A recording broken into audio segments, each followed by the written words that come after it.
నిరుద్యోగ విద్య వైద్య కానీ సామాన్యమైన పేద ప్రజలు వాళ్ళకి చాలా ఇబ్బంది అయిపోతుంది. కానీ ఈ మెడికల్ కాలేజ్ మన నర్సీపట్నం ఆయన అన్నాడు కదా స్పీకరు, మన చూపించాడు కదా, అక్కడ గునాదులు లేవు, పునాదులు లేవు, ఏం కడ్డీలు లేవు, ఏం లేవు అని చెప్పారు కదా. మొన్న పోయి జగన్ కూడా చూపించారు కదా.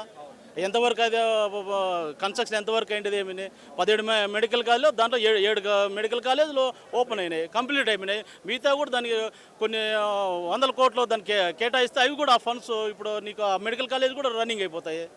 ఎందుకు దానికి ఆ ఫండ్స్ని కేటాయించలేదు ఆ మెడికల్ కాలేజీలకి ఈ కూటమి ప్రభుత్వము?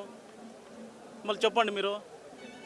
మరి ఇప్పుడు చూస్తున్నారు కదా సార్, ఇప్పుడు స్టీల్ ప్లాంట్ కూడా ప్రైవేట్ పరం చేస్తున్నాను. 20 లక్షల కోట్ల రూపాయల ఆస్తి ఉన్నటువంటి ఇది ఏదైతే ఉందో స్టీల్ ప్లాంట్ని, ఇప్పుడు దానికి కాకుండా 2 లక్షల రూపాయలు ఖర్చు పెడుతున్న దానికి కేటాయించేసిన గనులు కూడా కేటాయించట్లేదని చెప్పి కొన్ని వార్తలు రావడం.